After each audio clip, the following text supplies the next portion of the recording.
возможность сделать лучше. You asleep, I was stuck in a graveyard.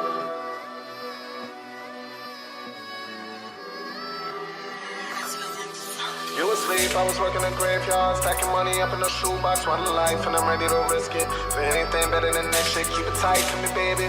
We don't ride in Mercedes in public, it's Mama Cologne. You asleep, I was working a graveyard, stacking money up in a shoebox, one life, and I'm ready to risk it. For anything better than this shit, keep it tight for me, baby. We gon' ride in Mercedes in public, it's Mama Cologne, it's Morvabelly. You ain't know, take flight, I'ma swim in the ocean. You can stop what I got in motion. Yo, what's good, y'all? Back with another episode of Don Talk Podcast. I'm your host, AK The Don, and I'm here with Morvabelly. Yo, bro, it's good to have you here, man. It's good. Thank you. It's good to be here. I appreciate it. Of course, dog, and cause even connecting with or seeing how. So let me Actually, let me take a step back. So what do you just kind of give a little background as to what you do, for those people who who might not be familiar with you? So I'm an artist, and that's what I do. I create art in many different ways. Two of the main ways people know me is for my music as well as my visual art. Okay. So, yeah. And how long would you say you've been creating art? Shit, before I even knew I was creating art for real.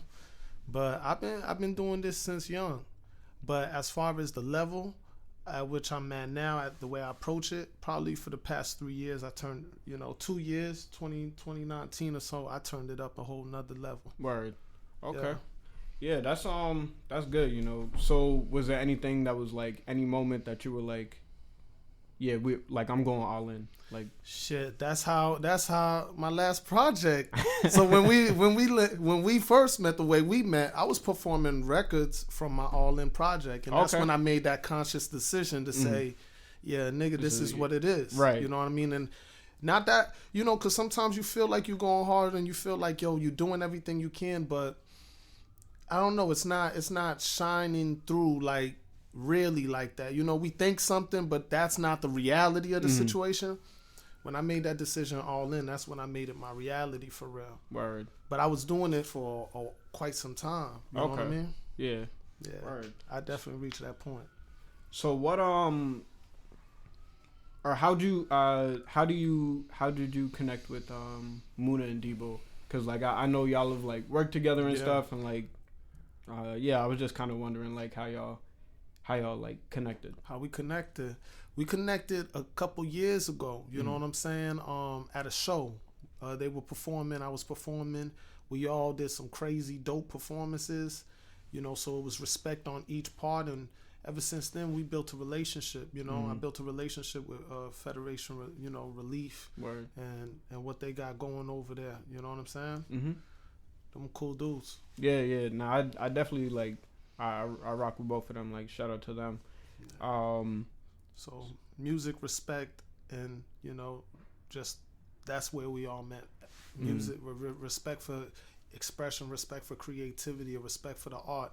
And from there, we built a relationship over these past few years. A lot of respect for those guys.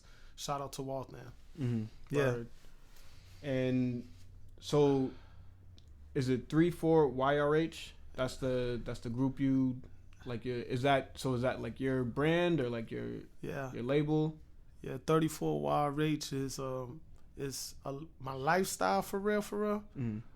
But it's the brand, you know what I'm saying? It's definitely the brand. It's that 34 YRH. It stands for 34 is young, ready, and humble. Mm-hmm. So a lot comes with that.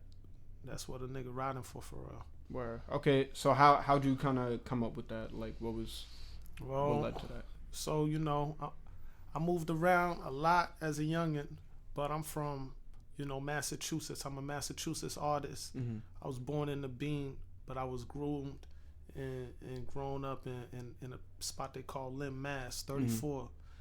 Specifically is a spot 34. That's a neighborhood, and that was my neighborhood I ran around.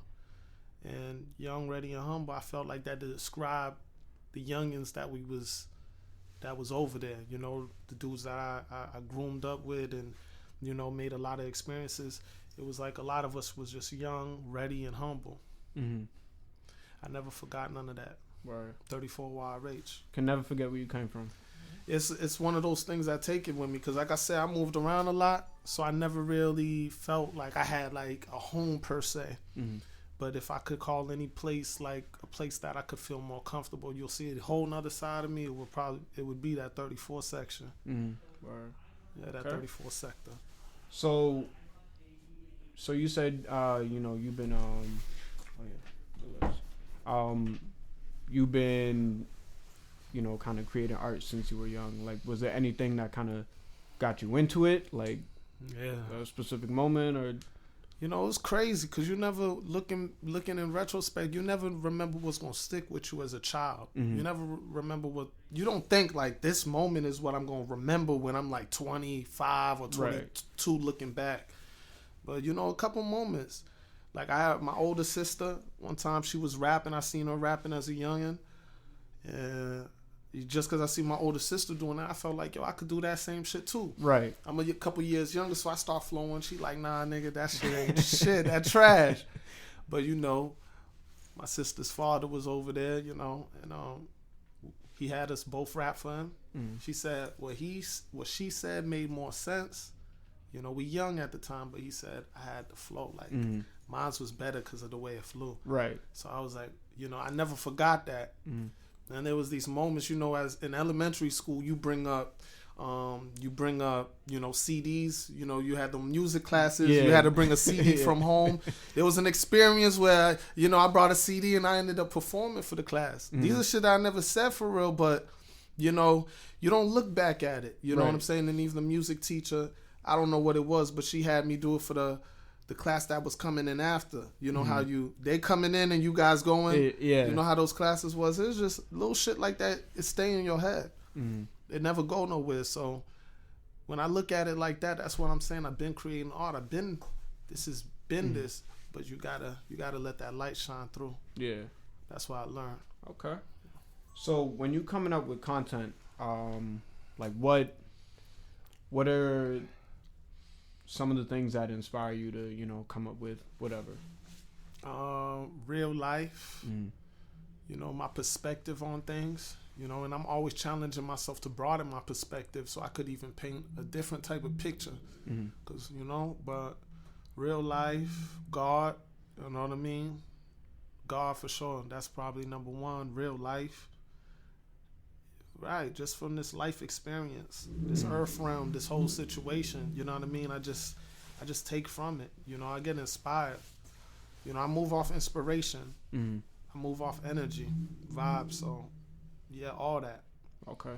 So do you have like any like, I don't want to say celebrities, but like, you know, artists, like any mainstream artists that, you know, kind of that you look up to, or like you're like, oh, like I inspire you? I'll say. Inspire me, yeah. A lot of different artists inspire me in a lot of different ways. So it depends on the vibe again, because you know, I could change what I'm listening to from months, from seasons, to just time spaces of, you know, just being in a certain place. I might listen to R&B for like 2-3 months straight, really just be in an R&B zone. And then all of a sudden I might have to listen to strictly drill, or strictly grime, or I gotta go back to the roots. I'm listening to, you know, I'm Haitian, I'm a Zoe, so you know I might be listening to the Haitian West Indian music. Then I ride with my yachty, so I gotta listen to dance hall. I love Afrobeat, so I'll be going all over the place. It really depends. But dudes who inspired me across the boards, Nipsey Hussle, you know, Rick Ross, because of his entrepreneurial spirit. You know, obviously the Jay-Z story, the Drakes, as far as Sonics, you know, I think of St. John, I think of Kevin Gates, I think of Dirk, Meek Mill. You know, as far as hip-hop space, we want to go somewhere else. I'm thinking of Skilly Bang. I vibe with his music. He a dancehall artist. You know, Cartel. I love how Popcorn done transitioned. You know what I'm saying? Tommy Lee. Yo, the list go on and on. Davido, you know what I'm saying? We could go all of these artists. I'm just inspired by it. If it's dope, it's inspiring. Word. All that. I think, because honestly, like, most people always have like oh yeah, like that one artist, but to be inspired by like not even just one genre, like you could take like a whole bunch of different things and kind of like, all right, like I'm gonna come up with my content now, right? Like, you know what I mean? Like right. just you take from so many different spices. Exactly, yeah. So, right. Nah, that's dope. I really like that. Respect. Do you have a favorite part of the process, like in terms of creating art, like whether it's coming up with it, releasing, marketing, like everything? I don't know, everything. Like I mean, everything has, like it says, it's like different things you like about different stuff. Like I love game planning. I love, like, it's a process. Like, you know, it's like as far as the music recording process, it's just like, yo, you get an idea, you get some inspiration, and you go with that flow. You tap into that frequency and you follow that rhythm, and then next thing you know, words come to it. Whether it's the melody first or words come to it, and just tapping into that and just building and seeing it develop. That's one aspect. Then it goes to the aspect of, okay, I got this. How could I showcase it? How can I present it? And then you coming up with concepts and ideas from that standpoint, and finding the thing that fits you, you know? Right. That's another thing. And then figuring out, shit, I got this dope thing. Now how can I bring it to the world? Now that's a whole nother thing in itself. A nigga, you know, you got a plug, holla at me, you know what I mean? Real shit. What? Man. Okay. Yeah. So how did you handle the pandemic? Like when it first hit, like what was your, you know, initial thought? Like how did that kind of affect you? Well, that shit, man, the pandemic marked a different time space in my life, and that's the project that I've been working on now. That's it marked that time frame. A lot transpired once the pandemic hit. You know, I had just did that show. You know, shout out to La Tienda Shop, located in Malden, Massachusetts. They showed me love. Shout out to Lavish Living, you know, Lavish Clothing. That was the brand who had me performing. That's how me and you met after the performance, after the show. So I was gearing up. I just had dropped the project All In, Chapter 1. I was thinking I'm going to do shows throughout the whole year. Right. That shit didn't happen. But a lot of other shit happened. I leveled up in life. You know, I went through a lot of, you know, healing from a lot of things, and certain things started coming full circle. So, you know, in the pandemic, I moved around a lot. A lot of shit happened, dog. A lot of, even some shit I probably ain't even gonna have, I can't say, you know what I mean? But a lot of things happened. Word. There was a building block. Yeah. It definitely, like, because, like, I asked this question a lot, and, you know, everybody has, like, it took a toll on people, and, like,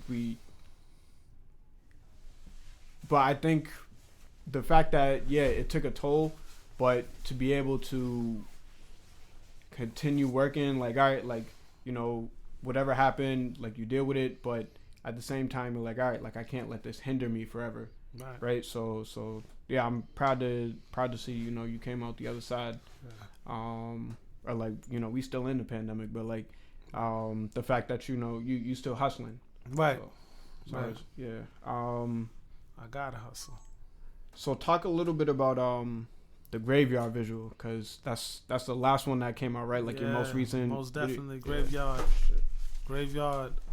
So the Graveyard video was directed by Zach Johnson, which is HBZ Media. Yep. But the DP dude who put it together, this is a young kid out of Houston, or young kid out of Texas, you know what I mean, go to school up here, Austin Beatty. He was the DP and shit, and you know, it was just these our three collective minds coming together with a record and saying, you know, let's not overthink this shit. You know, I just came from a space where I had a whole bunch of records, and this record was just hitting. You know, Ballendorf told me, say, niggas gotta drop that shit. Yeah. So linking up these three guys, and we just brought some shit together. Just was downtown, just vibing, and just started filming. Word. Yeah, big shout out to HBZ Media, cause I see the work he does on y'all videos, and it's phenomenal. So big up to him, and big out to everybody else, who was a part of that. Bylendorf, Austin, RHK. Yeah. Shout out Bylendorf. That's that's a real dude, bro. Bylendorf is one of those guys behind the scenes who is really shifting culture. You know what I'm saying? Yeah. And, he's dope dude, good guy. Yeah, good guy. So you got an EP that's coming out soon. Yeah. How complete would you say it is? If you can. The music is there. Mm-hmm. The music is there. The visuals we already got in the tuck. Mm-hmm.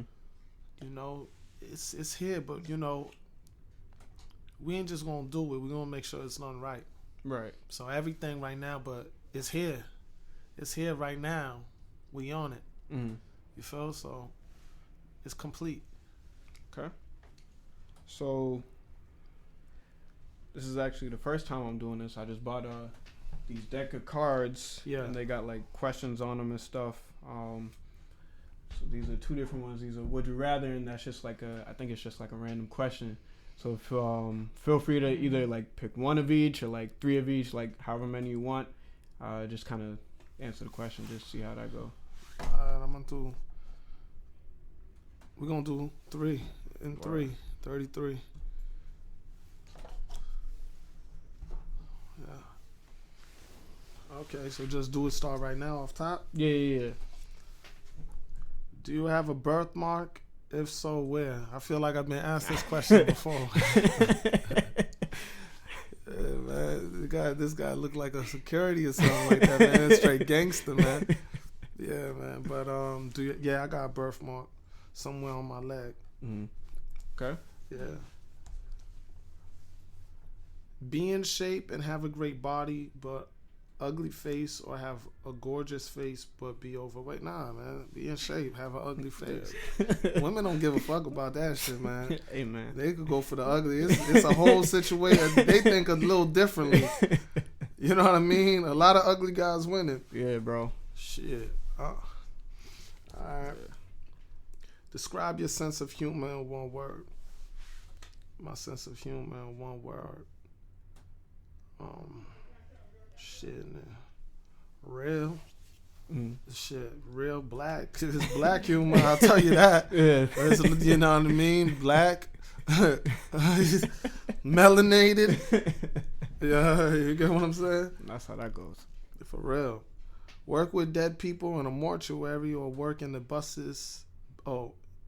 in the busiest ER trauma unit in the world. Wait, hold on. First, I just want to make sure niggas understand the way the font looks and the spelling. It had me sounding like that. You know what I mean? The shit could have easily been mistaken for any other way. It's the busiest ER trauma unit in the world. Dead people in the mortuary. Yo, man, that's a weird ass question. But I'd rather work with dead people in a mortuary. Oh man. Busiest ER trauma, yeah. I don't know about the ER, man. I might have to. You don't know what you're gonna see in there, man. If Exactly. they dead. It's part of life. What nickname have you been called that you hate? Wow, I got one nickname that no one knows. You know that, Karan? One nickname. Buki. That's what I was called. How'd that come about? They said I look like a monkey when I smile. Nice. So that's what, it was a little monkey, you know what I mean? Oh, man. I used to, my family would call me that all the time. Really, one of my sister's father. Buki. I used to always get upset when he called me that shit, but Buki. You know what I mean? Appear as a guest on your favorite T-show, or have lifetime backstage passes for any concert you attend. Appear as a guest on your favorite T-show. Damn. Cause Power hitting right now. I wouldn't want to just be a guest though, nigga. I would want to be part of the season. You feel what I'm saying? Yeah. So that's not giving me good incentive right exactly, there. Yeah. The backstage passes for a lifetime. Any concert backstage passes. Any concert you attend, just one concert. Damn, but I might have to see Travis Scott. Okay. Just to see how that shit really. Yeah. Yeah, I mean, I agree with you on that because like definitely like Travis is definitely one of the people I would definitely want to see live. Like, yeah, like I hear so much about it. Mm-hmm. Ain't that something? It's just an experience. Like you can't really put it into words. Like you just got to go and experience it. Yeah, yeah. I feel like that too. I feel like it's something, you know. Mm-hmm. It's dope, man. I like what's going on right now. Mm-hmm. As far as the energy in this room right now, Right. I like this. Yeah. Honestly, like I'm kind of outside on questions. You know, feel free to do more. Like if you know. If you want. No. Honestly, dog. I just respected. I respected you enough to have me come through and even do this, even based on the way that we met. Yeah. You know, I love that type of shit because I feel like, you know what I mean. It's the proper way. You know what I mean. I feel like you respected me as an artist. You respected my performance. You respected my music, and then we followed each other. I follow you on social media. You follow me. You know what I'm saying? And I seen your moves, seen your vision, seen you as you build your brand. For you to reach out to me a year later, right around this time, is just perfect time, and I don't believe in coincidences. So, yeah, man, I really came through to just tell you that to your face. You know what I'm saying? Big respect, bro. Like Off for top. real. Cause yeah, like even so. I'm gonna tell you like what I was thinking, cause like shout out to all the live shows, bro. Like we got to get this back, cause I hate like it's one thing to, you know, connect with people like and talk through social media or whatever, but like going to a live show and like seeing performances, like that's what I was doing all 2019. Like I was out every weekend. Like I'm talking to my mom's like, oh, you going out again? Yeah, I'm going out. Like there's another show this week. Like you know what I mean? So like just trying to network and everything, but. Going to that show, I only knew because I think I was kicking it with Muna and Debo right before, and then they was like, yeah, like pull up. So we did, and then I saw Slim was there as well. So he performed, and I was like, okay, like I know Slim, and then you performed, and like I kind of I just like seen you on social media, so like I didn't really know you. Yeah. But then, like, you know, hearing you perform your songs and everything, it's like, okay, like, yeah, you're about this. You know what I mean? Yeah. Like, it's not something that you just like, you know, you just say, oh yeah, like I'm an artist and like half-ass it. You know what I mean? Like I could tell, like when you're performing or when you were performing, like I could feel that, you know, you were serious about your craft, and that's why I respected it. You know, because I'm like, yo, like. Yeah. There's a lot of people out here who just want to label themselves as an artist, but don't want to put the work in to actually get to the next level. But I could see that, you know, you was doing that. Wow. And the people you surrounded yourself, well, the people who were at that show, like, were all people who were hustling to get where they want to be. So, yeah, like, I respected that, and I was like, yo, like, this dude is a, damn, I'm trying to find, like, the right words. Like, you're about your craft, like I said, you know. Yeah. So yeah, like I respect the hell out of you, bro. Likewise. I love shit like this, man. You know. Right now I jump to anything. You know, anything that I just need a reason to move, and I'm on it. I don't got no time to waste. Like I really don't play them type of games. Right. You know, sometimes to my own detriment. You know what I mean? It'd be like that, you know, but. It's just I'm not really a small talk type of guy. I'm not really, you know, a dude who even like to talk too much. You know what I'm saying? I rather, you know, listen. I rather, you know, I seek for knowledge. I seek for understanding. You know what I mean? So I really don't give a fuck besides that. But when this comes to this and what we doing, I just think it's so dope. I think it really shifts minds. It's communication. You know, when we talk about expression, but we talk about communication. We talk about this. What we doing right here is so powerful. Because not only are we recycling and transferring energy, but, you know, we directing it. You know what I'm saying? We directing it with the way that it's going to go by the shit that we talking about and what we doing. And just a whole bunch of powerful shit. And niggas coming from the bottom, you know what I'm saying? They don't really... Sometimes we ain't able to see the difference. Right. Some niggas do. But even having vision sometimes feel like a blessing and a curse, you know what I'm saying? Because it's like you blind, niggas is blind and you seeing something, but niggas don't see what you seeing, so who's crazy? And you ain't gonna feel like you understand it until something is made out of it. Like you have something that you could see, you know, and really see it. You know what I mean? Yeah. At least that's how I be feeling. You know what I mean? And honestly, like that's like I was actually just watching this podcast this morning, and that's what they're talking about. Like, yo, it's one thing to have the okay. So I'll try to use the metaphor that he used.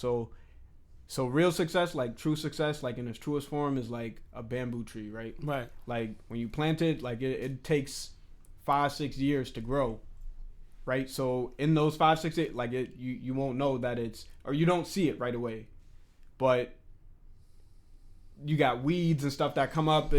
They pop up, and that's the kind of quicker success. Like, all right, like, yeah, I'm gonna be like, there's nothing wrong with being flashy, but like, you know, people who just want to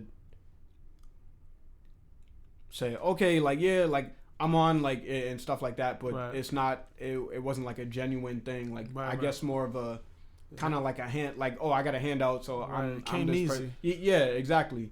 But yeah, like once that bamboo tree grows, bro, I think he said it grows to be like 90 feet tall, and like that's high as hell. So the fact that, you know, that's really what it is at the end of the day. Like, you have to be able to realize, like, yo, all right, I don't see it, but you have to remind yourself to you have to see it before you actually see it. Right. And that's a challenge. You know, for me, myself personally, you know, all my challenges have been with myself. You know what I mean? I don't point the finger at nobody. It's been conquering myself. And you know, it's just like it's tough because, you know, again, you want to see something, you want to feel it, you want to feel like you did.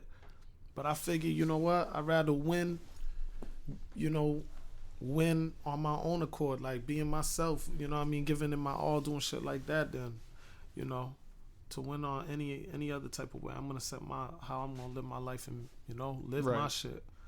But I appreciate you even saying that, because, you know, that's a good way. That always feed, like I said, that shit feed niggas. It feed niggas, you know what I mean? I love that shit. Yeah, bro. You got any shout outs that you want to send out? I mean, shout out to my fam in Miami. Shout out to my fam, my people in Atlanta, NY, Cali. You know what I'm saying? Even my people in Chicago. You know, my people back at 34. The whole bean, you know what I'm saying? Massachusetts, New England, my people in Maine. Everybody. Big love and big respect. Just sending out love. All that shit. And, you know, 34YRH coming. 100. You asleep, I was stuck in a graveyard.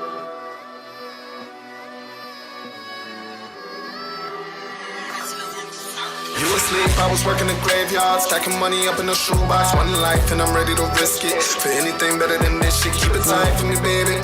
We gon' ride in Mercedes in public. This mama cologne, it's Morvabelly. You ain't know. Take flight, I'ma swim in the ocean. You can stop what I got in motion, no joking. Ain't no feeling like the feeling of having an open, no joking. Ain't no feeling like the feeling of have some money. Diamond, do it. Music, my only cooking in a pot. But we ain't washing no dishes. Never had a Christmas wish list. Just surviving these trenches.